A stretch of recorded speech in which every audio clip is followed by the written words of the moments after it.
교인 중에 한 분이 산을 기증한다는 이야기를 듣고 강화도를 가게 되었습니다. 교회 목사님과 사무장이 함께 강화도에 있는 그 남단에 있는 어느 지역을 좀 방문하게 되었습니다. 그리고 그 지역에 가는데 그 지역에 그 교인 한 분이 이제 그 고향 곳에 살고 계셨습니다. 그리고 목사님하고 사무장이 온다 그러니까 그분이 이제 이 동네 잔치를 열었습니다. 느티나무 밑에 큰 상들을 몇 개 펴놓고 참 이렇게 동네 분들 몇 분 좀 도와달라고 그래서 함께 상을 차렸습니다. 참 이 정성껏 잘 준비했습니다. 여러 가지 나물 반찬에 고기도 구우면서 그래서 상을 차리고 준비를 하고 있습니다. 그렇게 분주한데 목사님하고 사무장이 도착해서 이렇게 보니까 이 주인 아주머니가 진두지휘를 아주 능숙하게 잘 하시는 거예요. 보니까 누구는 뭘 하긴 하고 누구는 뭘 챙겨와라, 누구는 뭘 어디에 가서 뭘 해와라, 이렇게 다 진두지휘를 참 잘하세요. 그래서 상을 이렇게 참 먹기 좋게 이렇게 먹음직스럽게 차리고 있었습니다. 그런데 목사님 옆에서 이렇게 보다니까 좀 이상한 게 있었습니다. 남자분이 한 분이 열심히 일을 해요. 근데 이 아주머니가 그 남자분을 왜 그렇게 심하게 뭐라 하는지 대놓고는 이래라 저래라 뭐라 합니다. 그리고 때로는 욕을 섞어가면서 이렇게 해서 정신 먹겠냐 구박을 하면서 일을 시킵니다. 그 목사님하고 사무장이 옆에서 좀 지켜보고 있자니까 이 마음에 민망해서 안 되겠던 거예요. 그래서 목사님께서 이 가까이 앉으신 분께 조심스럽게 여쭤봤습니다. 아니 저분은 어떻게 저렇게 하시냐고 여쭤봤더니 그 남자분은 그 주인 아주머니의 남편이라고 그럽니다. 그러니까 이 아주머니가 편안하게 이렇게 시켰나 봐요. 근데 자세한 얘기를 들어보니까 이랬더랍니다. 그 남편이 젊었을 때에 어린 아기가 셋이나 있는데 바람을 피우게 되었더랍니다. 그래서 바람을 피워서는 그냥 집을 나가버린 거예요. 그리고 서울로 가서 사업도 하면서 여자들도 만나면서 참 그렇게 여자들도 여럿이 만나면서 그렇게 잘 지냈습니다. 그렇게 한 인생 잘 살아갈 것 같았지만 어떻게 좀 늙고 뭐이 하니까 여자들도 떠나가고 돈도 이제 사업도 망하게 되어지고 몸의 건강도 해치고 이제 건강도 나빠지게 되어지고 그 생각나는 게 뭐겠어요? 조강지처가 생각이 나 집으로 돌아오게 되었더랍니다. 그런데 이 여자분이 그 남자분을 쫓아내지 않고 받아준 거예요. 받아줘서 이렇게 함께 지낸 거예요. 그런데 목사님 옆에서 이렇게 지켜보자니까 종도 이런 종이 없더랍니다. 아주 욕을 하면서 부려먹고 이 욕을 하면서 그렇게 구박을 주면서 시켜 먹습니다. 목사님 지켜보자니까 참 측은하게 느껴지더랍니다. 그 남자가. 그래서 그 남자분을 보면서 목사님이 그런 생각을 했더랍니다. 살아있는데 살아있는 것 같지가 않아요. 남자가 그 기세가 다 어디로 가버리고 없는 것이 죽지 못해 사는 것 같아요. 이런 생각을 하고 있자니까 목사님께서 깨달았어요. 죽는 것이 바로 이런 거구나. 목사님께서 그렇게 깨달았더랍니다. 그래요. 우리가 주님 앞에서 우리가 죽는다는 것이 무엇인지 우리는 그것을 좀 알아야 되겠습니다. 우리도 주님 앞에서 날마다 죽게 되기를 소원합니다. 우리 오늘 본문 말씀 20절입니다. 20절 한 절만 우리 큰 소리로 같이 한번 합독하시겠습니다. 내가 그리스도와 함께 십자가에 못 박혔나니 그런즉 이제는 내가 사는 것이 아니요 오직 내 안에 그리스도께서 사시는 것이라. 이제 내가 육체 가운데 사는 것은 나를 사랑하사 나를 위하여 자기 자신을 버리신 하나님의 아들을 믿는 믿음 안에서 사는 것이라. 아멘. 할렐루야. 우리가 그리스도와 함께 십자가에 못 박혔다라고 그렇게 고백하고 선포하고 있습니다. 그러면서 이제 그리스도와 함께 십자가에 못 박혀 죽었기에 이제는 내가 사는 것이 아니고 내가 그리스도 안에서 하나님의 아들을 믿는 그 믿음 안에서 사는 것이다라고 고백합니다. 그래, 우리가 예수 그리스도를 믿는다라는 이 믿음, 이것은 무엇일까요? 예수 그리스도를 믿는다는 건 무엇일까요? 예수님에 관해서 배우는 것일까요? 예수님을 내가 따르는 것일까요? 아니면 예수님을 본받는 것일까요? 아니면 예수님처럼 살아보겠다고 우리가 열심히 노력해서 예수님처럼 사는 것일까요? 아니면 예수님을 사랑하고 예수님을 존경한다는 것일까요? 그래, 이 모든 것들은 다 귀중한 일입니다. 그런데 이 모든 것들이 다 귀중한 일입니다. 그런데 이 예수를 배우고 따르고 본받고 존경하고 사랑하고 이 예수님처럼 살아보려고 애를 쓰고 노력하고 전부 다 소중한 일입니다. 그런데 그 배경 가운데에 우리 안에 어떤 동기가 있는지, 어떤 생각이 있는지 좀 점검해 봐야 됩니다. 예수님의 제자들은 엄격히 말하면 오순절 성령을 받기 전까지는 예수님의 제자로서 한 2%가 부족했습니다. 그들은 예수님을 따랐습니다. 그래서 예수님으로부터 많은 것을 배웠습니다. 예수님을 본받아서 예수님처럼 해봤습니다. 귀신도 내쫓았습니다. 질병도 치유해봤습니다. 그리고 베드로는 바다 위에 서보기까지 했습니다. 정말 예수님처럼 해봤습니다. 그리고 진심으로 예수님을 사랑했고 예수님을 존경했습니다. 예수님을 스승으로 모시고 예수님을 따라간다는 것이 뿌듯했고 그것이 기뻤고 그것이 뭔가 참 권세가 있는 것 같았습니다. 그러나 이러한 모습만으로는 예수님의 제자라고 이야기하기에 2%가 부족합니다. 주님께서 기대하시는 하나님의 백성, 우리 주님께서 기대하시는 하나님의 자녀, 하나님의 꿈을 담고 우리 주님께서 그 꿈을 이루어 나가고자 작정한 그 백성, 그 하나님의 군사와 같은 자, 이러한 자로 하나님 앞에 나가기에 뭔가 2%가 부족합니다. 그 한 가지 부족한 것을 체험하고 경험해야 되겠습니다. 이것은 신비로운 것입니다. 이것은 놀라운 것입니다. 이러한 경험과 함께 우리는 진정한 그리스도인으로 거듭나게 되어지고 진정으로 그리스도인으로서의 삶을 살아가게 되어집니다. 내가 그리스도와 함께 십자가에 못 박히는 체험입니다. 그래서 오늘 본문은 내가 그리스도와 함께 십자가에 못 박혔나니 라고 그렇게 선언하고 있습니다.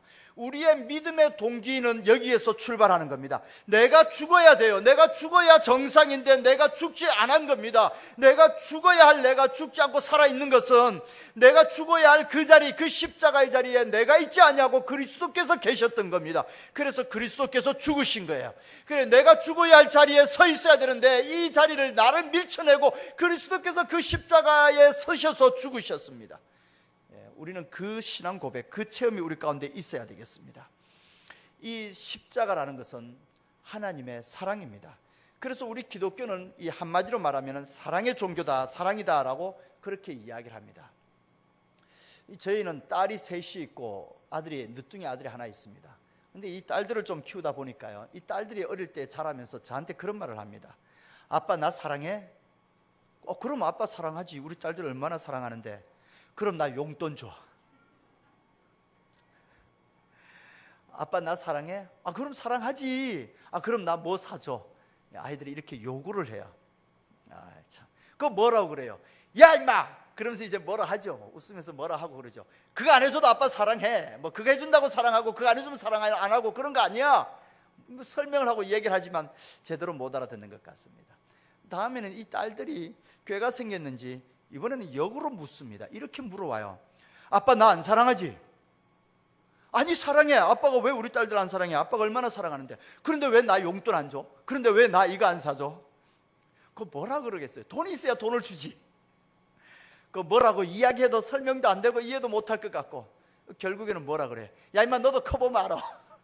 그 한마디로 모든 것이 끝나고 맙니다. 그래요.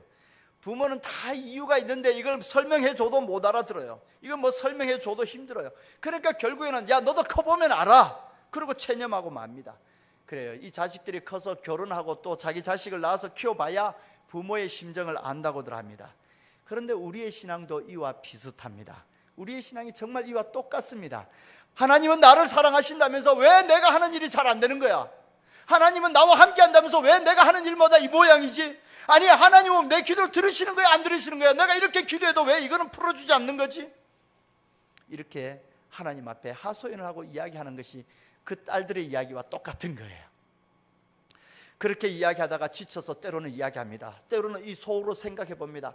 한번 확 뒤집어 엎어버리고 말어? 이런 생각을 한 번쯤 해보게 되어집니다. 하나님이고 뭐고 다 필요 없어. 뭐 교회 다니나 안 다니나 다 똑같더라 뭐 라면서 이제 확 뒤집어 엎어버리고 그냥 세상으로 뛰쳐나가죠. 그래서 세상으로 뛰쳐나가면 뭐가 달라집니까? 안 그래요. 똑같습니다. 달라지는 거 없습니다. 그냥 자신의 존재가 이 세상에 혼자 버려진 채로 남아있을 뿐입니다. 마치 하나님이 없는 존재인 것처럼 살아가고 있을 뿐입니다. 그러다 보니까 영적인 감각이 닫혀지고 영적인 감각은 둔해집니다. 처음에 예배 한 번, 두 번 빠질 때 죄책감이죠. 두 번 빠지고 세 번 빠지고 나면 이제 죄책감도 사라져요.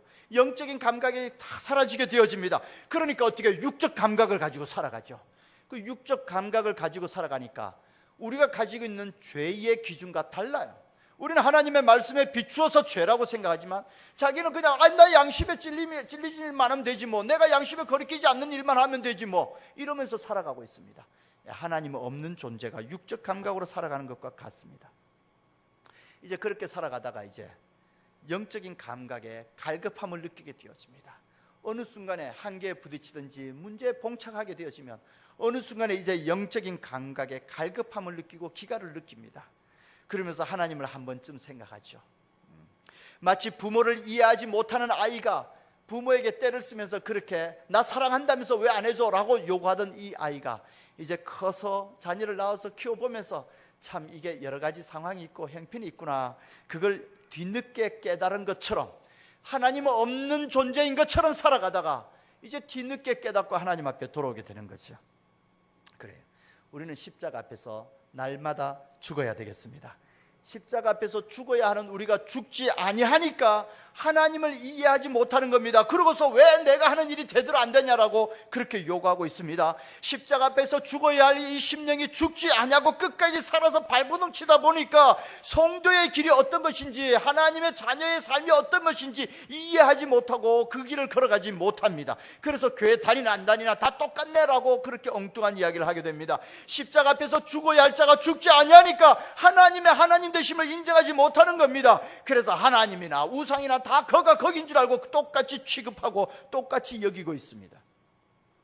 어제 우리 민택이가 왜 그렇게 차에 대해서 타령을 하는지 모르겠어요. 아이 뭐 신방을 가면서 오면서 차를 볼 때마다 아빠 우리 저 큰 차로 바꾸자, 야 아빠 저 큰 차는 운전 못해, 그렇게 이야기를 해도 못 알아듣고 계속 큰 차가 좋아, 큰 차로 바꾸자, 아빠 당장 바꿔. 아니 차 바꾸려면 아빠가 면허도 따야 되고 돈도 있어야 되고 뭐 서류도 해야 되고 많어, 힘들어. 그렇게 바꾸는 거 아니야. 아니 알아들은지 못 알아들은지 잠시 후에 또 금방 아빠 지금 당장 바꿔와. 그래, 십자가 앞에서 죽어야 할 자가 죽지 아니하니까 하나님을 이해하지 못하고 계속해서 하나님 앞에 엉뚱한 이야기만 하고 있는 겁니다. 우리가 주님 앞에서, 우리 십자가 앞에서 죽어야 할 우리가 죽게 되기를 소원합니다. 어떤 분이 책상 앞에다가 비어있다라는 비일공자를 써놓았습니다. 그걸 3개나 써놨어요. 이게 뭔가 했더니 이렇게 이야기합니다. 첫 번째 공자는 마음을 비운다. 그럼 두 번째 공자는 그거는 갖고 싶은 마음을 비운다. 그럼 세 번째 공자는 내 마음을 비웠다라는 것조차 잊어버린다. 그래서 이 공자를 3개나 써놓았다고 합니다. 근데 그게 그렇게 됩니까? 안 되죠. 아침에 교회에 오면서 비가 와요. 그래서 우산을 찾아요. 아니 우산을 찾아봐도 없어요. 내가 아끼던 우산인데 암만 찾아도 없어요. 답답해요.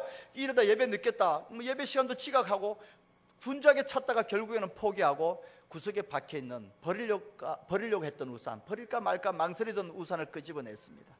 이 살이 부러진 우산이지만 할 수 없이 그걸 쓰고 교회를 왔습니다. 교회 와서 이제 예배 드리는데 왜 하필이면 예배 시간에 그게 생각이 나는지 어제 저녁에 라면 사러 슈퍼에 갔다가 우산 놓고 온 게 생각이 나는 거예요. 딴 데는 생각 안 나고 꼭 예배 시간에 그게 생각이 나요. 그걸 어떻게 해요? 야, 마음을 비운다. 마음을 비워야 되는데, 그래 마음을 비워야지. 근데 자꾸 생각이 나요. 그 우산이 거기에 있을까? 예배 끝나고 내가 가면 찾아올 수 있을까? 아니면 누가 가져갔을까? 계속 머릿속에 그게 생각이 나요. 그거 어떻게 해요? 마음을 비워야지. 마음을 비우고 잊으려고 노력을 합니다. 그러니까 그 다음에는요, 그 우산 비싼 우산인데 누가 선물한 건데 내가 아끼던 건데, 이 생각이, 온갖 생각이 다 들어요. 그 다음에 어떻게 해요? 욕심을 비워야지. 갖고 싶은 욕심을 비워야지. 그래서 그냥 누군가가 필요한 사람이 가져갔을 거야. 아니 안 가져가고 있으면 그냥 내가 예배 끝나고 가서 가져오면 되고, 이렇게 해서 갖고 싶은 욕심을 비우려고 애를 씁니다. 그렇게 하면 비워지고 끝납니까? 안 끝나요. 그래도 또 생각이 계속해서 또 생각이 나요. 마음을 비웠다고 하는데도 그래 우산 누가 필요한 사람이 가져갔을 거야. 아니 하나님이 내한테 필요한 거면 안 가져가도록 내버려 두셨을 거야. 아니 내가 그 우산 가지러 안 가고 예배 끝까지 잘 드리면 하나님께서 기뻐하실 거야. 하나님께서 더 좋은 우산으로 주시겠지 뭐. 아니 계속해서 그 우산에 대해서 생각하고 있는 거예요. 그 마음을 비우고 그것조차도 다 비울 수 있으면 참 좋겠는데, 우리의 마음을 비우는 게 그렇게 생각대로 됩니까? 안 됩니다.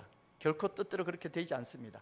우리는 우리의 마음을 비우는 것도 불가능해 보입니다. 하물며 어떻게 우리가 우리들 자신을 죽인다는 겁니까? 우리가 우리들 자신을 죽이는 것도 사실은 불가능합니다. 그래서 성경은 오늘 이 본문 말씀을 우리한테 이렇게 이야기합니다. 내가 그리스도와 함께 십자가에 못 박혔다. 할렐루야.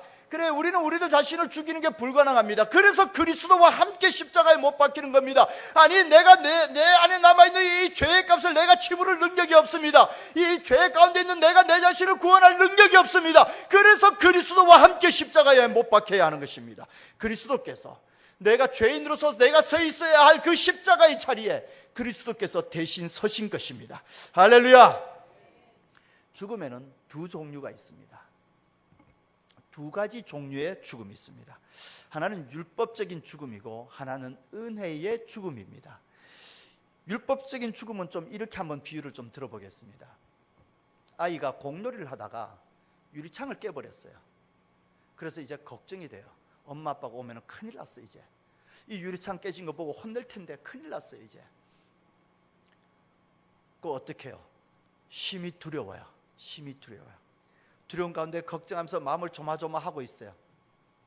온갖 핑계거리 생각도 해봅니다. 모르겠어요. 핑계거리 생각하다가 이런 생각하는 분이 있을지 몰라요. 유리창 깨진 거 혼내면은 이 공 누가 사주셨어? 아빠가 사줬지. 그럼 아빠 책임지라고 그래. 이렇게 핑계 대려고 그러는지도 모르겠습니다. 이 우리 신앙인의 모습이에요. 우리 신앙인의 모습입니다. 그래요. 엄마 아빠가 돌아와서 혼내실까 걱정하고 두려움 가운데 있습니다. 어쩌면 이 두려움은 엄마 아빠가 돌아와서 실제로 혼내는 것보다도 더 무서운 거예요. 더 공포스러운 거예요. 더 큰 공포 가운데 있습니다. 하나님의 진노가 이와 같습니다. 양심의 가책이 있어요. 때로는 죄책감이 있어요. 그래서 어떻게 해요? 살아있으나 살아있는 게 아니에요. 살았으나 죽은 것 같아요. 죄진 게 많아가지고 벌벌 떨면서 살아갑니다. 아이고, 하나님한테 이거 혼나면 어떡하지? 하나님한테 이거 혼나면 어떡하지? 하나님한테 이거 벌 받으면 어떡하지? 하나님이 나 그냥 안 두실 텐데. 이 두려움 가운데 벌벌 떨며 지냅니다. 이건 이미 율법적인 심판을 받아 죽은 거예요. 이건 이미 죽은 겁니다. 그래, 사실 지옥에 가는 것보다 가기 전에 지옥에 갈 것에 대한 두려움이 그 사람을 붙들고 있습니다. 그래서 두려움과 공포 속에 살아갑니다. 그리고 그 두려움과 공포를 감추기 위해서 안 두려운 척합니다. 오히려 더 담대한 척 목소리를 높입니다. 아, 나는 괜찮아, 나는 이거 할 수 있어 라며 자신 있게 자신을 포장합니다. 그렇지만 사실은 그 속에 인간은 지옥에 대한 두려움이 있습니다. 이러한 두려움, 이러한 죄책감, 이러한 형벌, 이것은 율법으로 말미암아 죽은 자의 모습입니다. 율법으로 말미암아 죽는 모습입니다. 그런가 하면 은혜로 말미암아 은혜 앞에서의 죽음이 있습니다. 하나님의 사랑 앞에서 그 사랑이 너무나 큽니다.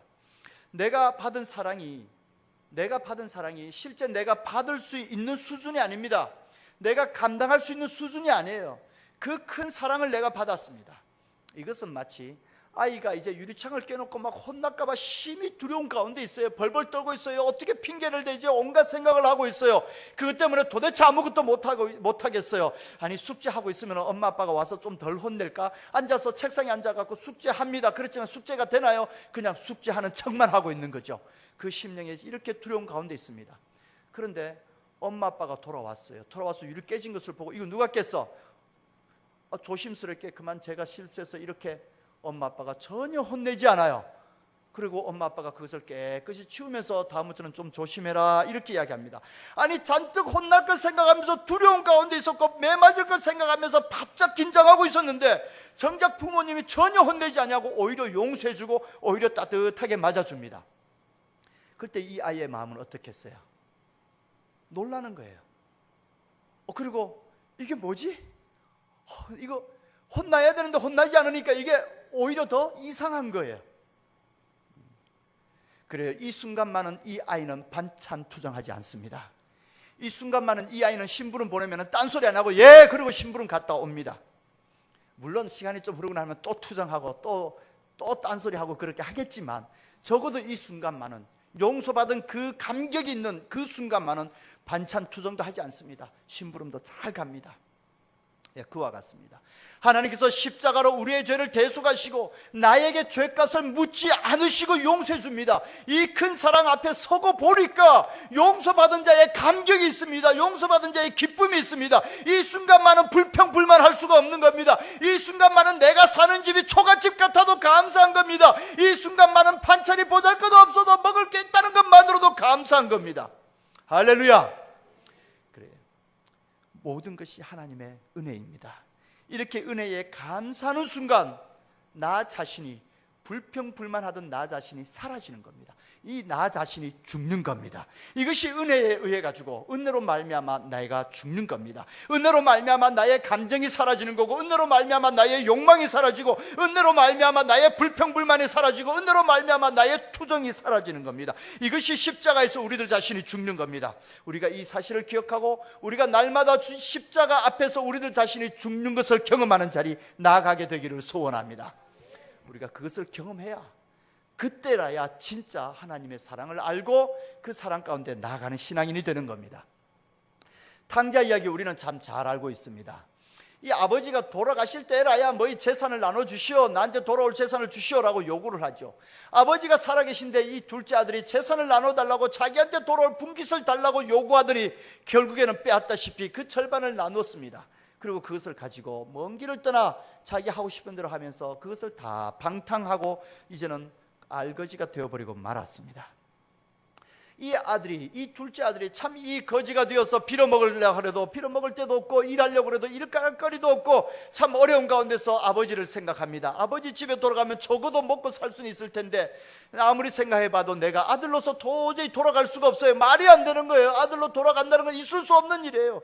그런데 내가 가지 않냐고는 살 수 없을 것 같아 결국에는 아버지 집으로 돌아가기로 작정을 합니다. 그리고 돌아가면서 속으로 생각합니다. 아버지한테 혼나겠지, 많이 혼날 거야. 아니 그래, 혼나더라도, 그래 아들이라고 혼나더라도 내가 할 말이 없지. 그래, 나는 아들이 아니야. 그냥 나 일꾼으로만 받아주면 그 집에 가서 내가 일하면서 그냥 살 수만 있으면 좋겠어. 이 아들은 생각하면서 아버지 집으로 돌아옵니다. 아버지는 어떻게 합니까? 아버지는 이 아들이 돌아왔다는 사실만으로도 기쁜 거예요. 이미 아들이 오는 것을 바라보면서 맨발로 쫓아나가면서 아들을 맞이합니다. 기뻐하고 반가워하면서 즐거워합니다. 그리고 온 하인들을 불러다 이야기합니다. 야, 이 아들을 씻기고 옷을 갈아입혀라, 손에 가락지를 끼워라, 발에 신발을 신겨라, 그리고 송아지를 잡아라, 우리가 잔치를 벌이자. 아버지가 이렇게 기뻐해요. 돌아오는 아들은 어떻습니까? 아니에요 아버지, 나는 아버지 아들이라고 그렇게 일컬음을 받을 수 없습니다. 아들이라고 그러지 마세요. 아버지 그냥 일꾼으로만 받아주세요. 제가 일하면서 그냥 빌어먹고 좀 살았으면 좋겠습니다. 아버지는요, 무슨 소리냐, 내가 너를 얼마나 기다렸는데, 너가 돌아왔기 때문에 내가 너를 용서한다. 아니에요, 아닙니다. 그렇지 않습니다. 오해하지 마세요. 돌아왔기 때문에 용서하는 거 아닙니다. 하나님은 용서해 놓고 돌아오기를 기다리고 있었던 겁니다. 그래서 아버지는 이렇게 이야기합니다. 내가 너가 돌아오기를 얼마나 기다렸는데, 이 말씀에는 이미 너를 용서해 놓았다가 너가 오기만을 내가 기다렸다. 그래서 아버지는 이렇게 고백하는 겁니다. 잃었던 아들을 찾았다. 아니, 죽었던 아들이 살아났다. 아버지는 이렇게 고백하는 겁니다. 아버지는 그렇게 이야기하면서 이 아들을 맞이하고 드립니다. 자, 이제 이 아버지가 하인들을 불러다가 이 아들을 씻기고 옷을 갈아입히며 손에 가락지를 끼우고 송아지를 잡고 신발도 새 신발로 바꿔 신기고 잔치를 열고 있습니다. 이러한 잔치 자리에 있으면서 이 아들이 아버지한테, 아니 이게 다 뭐예요? 이거는 나한테 맞지 않는 거예요. 이거는 나한테 주면 안 되는 거예요. 나는 죄인이에요. 나는 아버지를 거절하고 나갔던 자 아닙니까? 라면서 아버지의 사랑을 끝까지 거절하고 자기 자신을 고집하면서 끝까지 그 자리에 서서 나는 그냥 하인이 될 겁니다. 나 그냥 저 돼지우리에 가서 저 돼지들 똥을 치우면서 살아갈 겁니다. 라고 고집을 피우고 있을 수 있습니까? 이게 말이 되는 겁니까? 이 아버지의 큰 사랑 앞에 우리는 엄청난 죄책감을 갖게 되어집니다.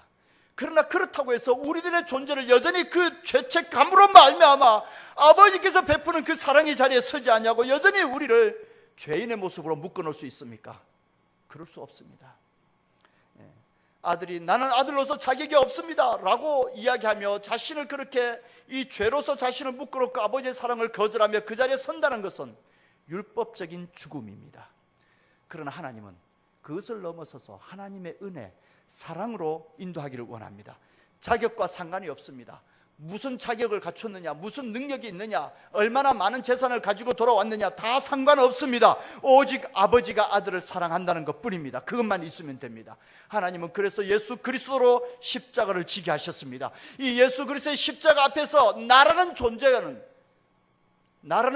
죄인이라는 것조차도 사치스럽습니다.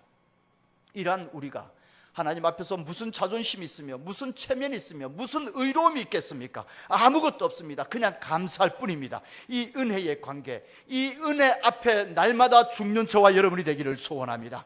그래서 우리는 고백할 수 있습니다. 내가 그리스도와 함께 십자가에 못 박혔다. 할렐루야. 내가 그리스도와 함께 십자가에 죽었다. 할렐루야. 날마다 이렇게 고백하며 주님의 은혜 가운데 나가게 되기를 소원합니다.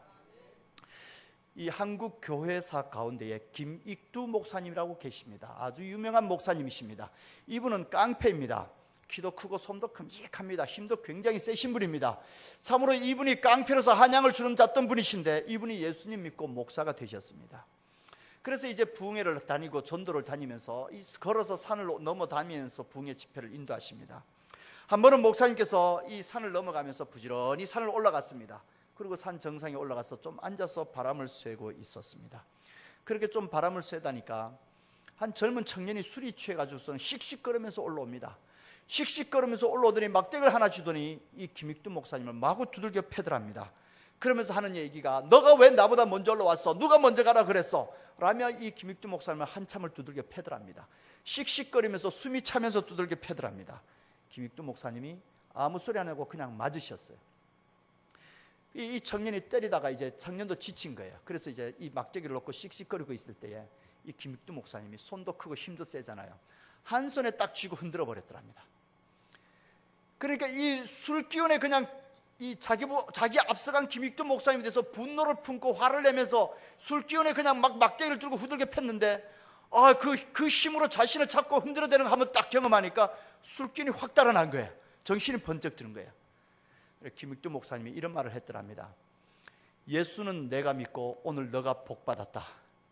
이게 무슨 말이에요? 내가 예수 믿었기 때문에 죽어야 할 너가 죽지 않았다는 얘기예요. 그래서 김익두 목사님이 이 청년을 데리고 부흥회 하는데 끌고 가서 부흥 집회에 참석시키고 이 청년은 나중에 회개하고 장로님이 되었다고 합니다. 그렇습니다.